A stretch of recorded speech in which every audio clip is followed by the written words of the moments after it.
Oi, gente, nessa aula eu vou falar de alguns conceitos essenciais sobre design para quem não é designer. Todo mundo que está no mercado de trabalho hoje em dia tem que lidar com design de alguma forma. Ou você tem que gerenciar uma equipe, ou você tem que produzir peças gráficas você mesmo. E a gente sabe que sempre existe um conflito nesse sentido, né? Ou o projeto é muito caro, ou ele é muito demorado, a gente não entende o que os designers querem dizer com os tais dos conceitos maravilhosos. E a gente também tem que produzir muitas peças, nós mesmos, mesmo tendo uma equipe de designer. E o que acontece quando a gente tem que produzir essas peças? Muitas vezes a gente acaba usando templates e na verdade a gente não sabe como editar ou como escolher a melhor forma, as melhores cores, as melhores fontes. Isso porque esses são conhecimentos técnicos mesmo que a nossa equipe de designers estudou para saber. Mas na verdade o que eu queria trazer para vocês é que com algumas dicas básicas todo mundo pode fazer um layout mais bonito, usando template ou começando um arquivo do zero. Para vocês entenderem um pouco dos conceitos que eu quero trazer sobre design, que vocês vão poder aplicar no dia a dia da composição de visual de vocês, seja num texto, numa apresentação ou até fazendo um site, eu fiz uma brincadeira aqui, como vocês podem ver nos slides, escrevendo o nome desse curso de várias maneiras. Por que eu fiz isso? Eu queria mostrar que quando a gente olha para a mesma palavra escrita de várias formas, a gente pensa numa coisa diferente. A gente imagina que esse curso é um curso diferente, dependendo da cor, da fonte que é usado, do tamanho que isso ocupa na tela. Por que isso acontece? Por que a gente imagina coisas diferentes de acordo com imagens diferentes? Toda imagem tem um significado. A imagem é como se fosse uma linguagem. Mas será que elas significam mesmo coisas? Ou será que a gente atribui significados a elas? O que acontece com o design é que ele é como se fosse uma língua, que nem você aprender inglês ou francês, uma coisa assim. Só que em vez de usar texto, em vez de usar palavras, a gente usa imagens. Cada palavra nessa língua, ela pode ter vários significados. O que vai fazer ela ter um significado ou não vai depender do contexto.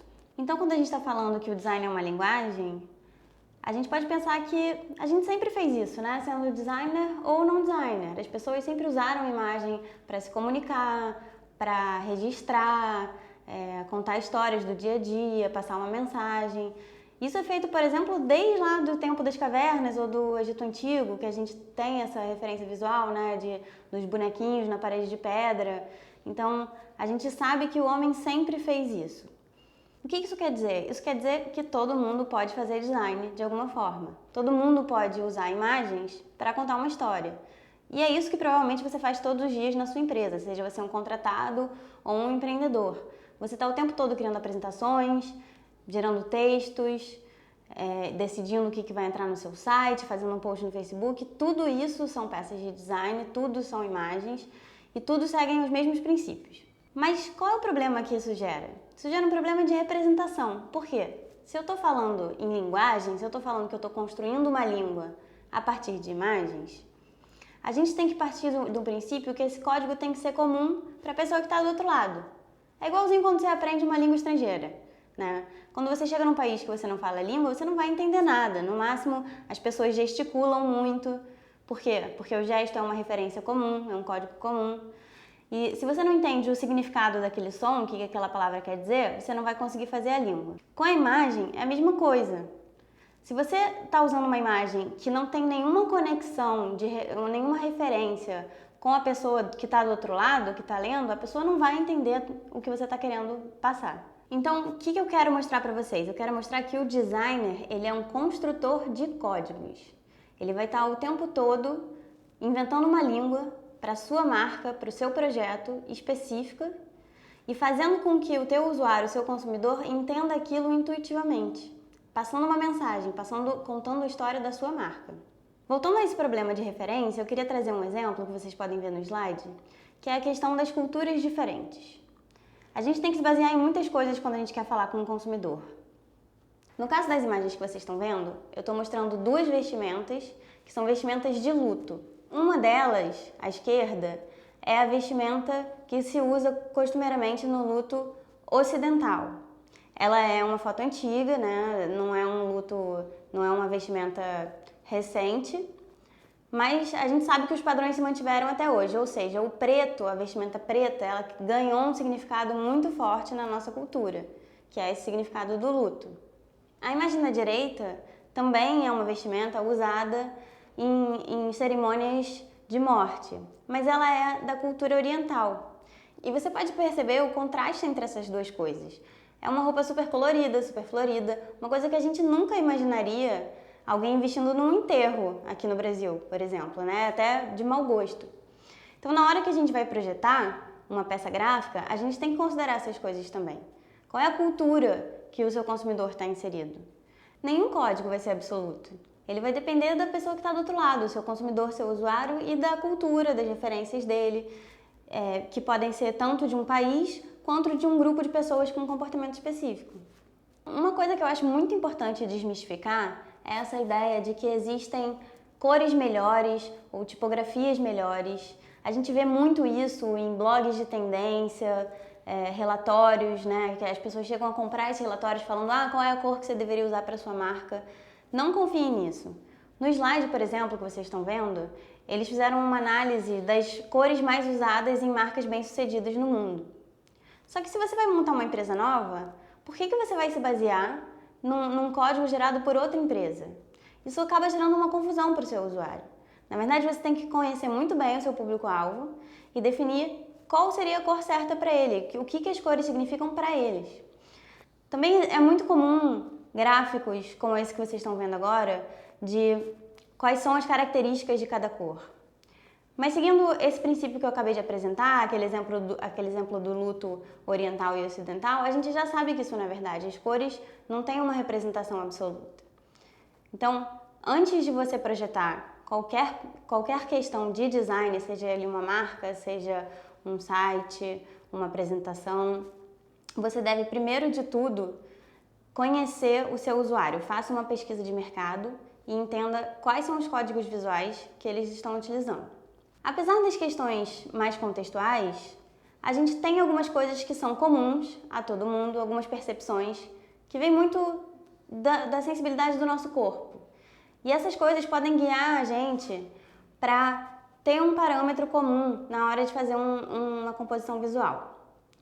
Por exemplo, como vocês estão vendo agora, a gente tem aí uma paleta de cor que vai das mais vibrantes e mais coloridas para as menos vibrantes, que a gente costuma chamar de cores apagadas, mas elas não são necessariamente apagadas, o termo correto é dessaturadas, ou seja, elas são menos coloridas, você percebe menos a cor, elas podem ser mais claras ou mais escuras. Isso é um parâmetro que todo mundo percebe, todo mundo tem condição de dizer se uma coisa é mais colorida ou não e fazer uma associação disso com vibração, com energia, né? Entender se essa cor tem uma impressão de ser mais luminosa ou não. Porque isso vem da percepção do seu próprio corpo, da sua própria percepção visual. E você não precisa ser nem designer, nem expert em pesquisa de mercado para entender isso. Além dessas percepções exclusivamente visuais, que vêm da ótica, e das culturais, que são um pouco mais subjetivas, a gente tem um campo aí no meio do caminho para trabalhar, que é um campo sinestésico. A sinestesia significa quando você soma dois sentidos diferentes, e a gente pode usar isso a nosso favor. Quando, por exemplo, uma forma mais pontuda, ela pode lembrar um determinado som, e uma outra forma mais orgânica pode lembrar uma outra palavra. Assim são feitas as associações de conceitos. No slide que eu estou mostrando para vocês, é na verdade um exercício que se usa muito no primeiro período de design e que os professores pedem para os alunos associarem essas palavras, taquete e maluma, com as formas que eles mostram. Em 99% dos casos, designers e não designers conseguem fazer a mesma associação. Isso porque a gente tem um ambiente cultural comum e um ambiente visual comum. Então a gente costuma fazer essas interligações entre o que seriam sons pontudos, né? A gente consegue imaginar uma forma dentro de um determinado som e a gente faz a mesma coisa com conceitos. Isso é muito útil quando a gente vai projetar logomarcas, por exemplo. A gente precisa saber se a nossa logo é mais orgânica e quais são os conceitos que vão derivar disso, ou se a nossa logo é, por exemplo, mais geométrica. A gente pode fazer uma associação, por exemplo, de que logos mais orgânicas podem ser mais femininas, dependendo da cultura, claro.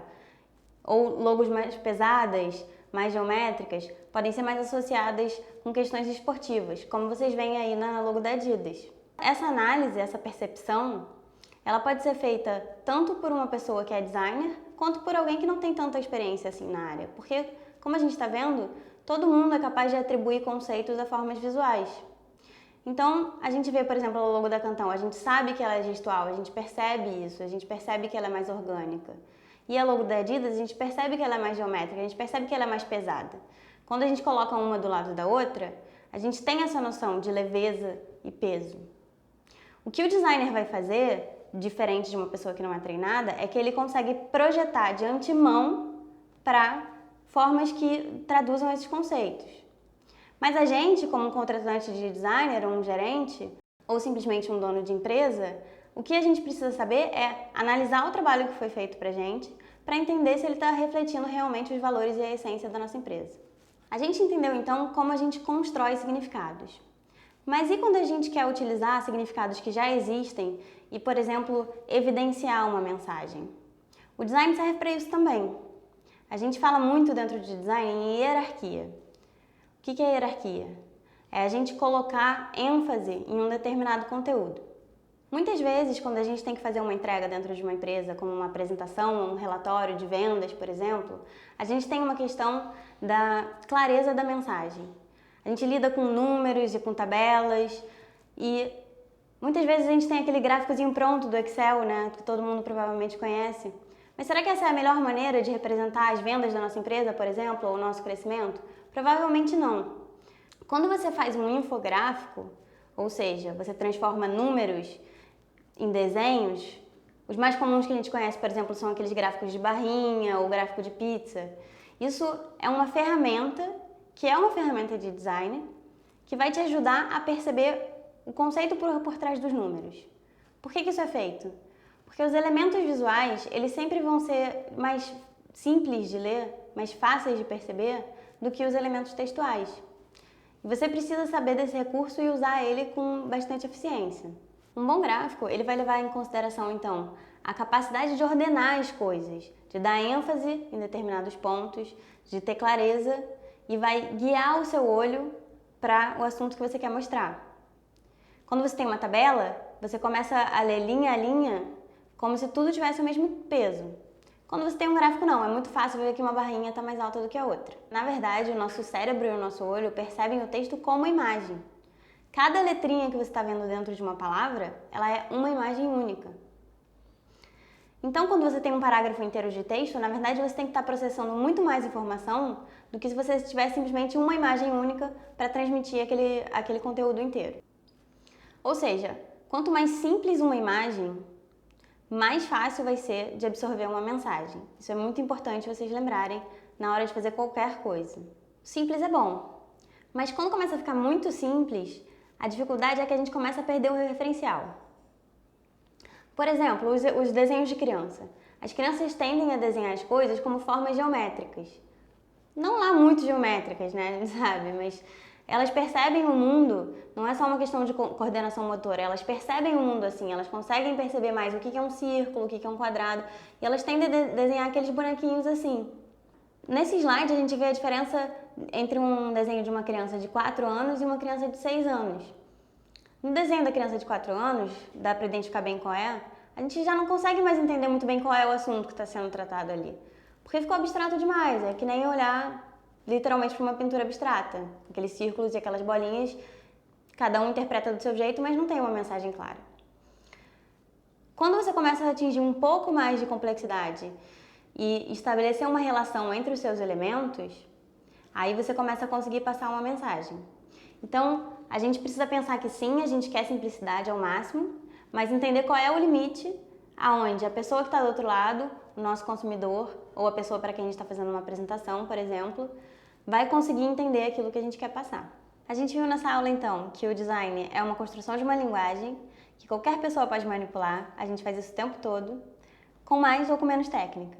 E a gente viu que para utilizar o melhor dessa linguagem, a gente tem que ter duas coisas. Contexto, ou seja, entender a pessoa que está do outro lado, e simplicidade. Lembrando sempre que a simplicidade não pode chegar num limite, porque senão a gente vira uma mensagem abstrata e não consegue passar o que a gente quer.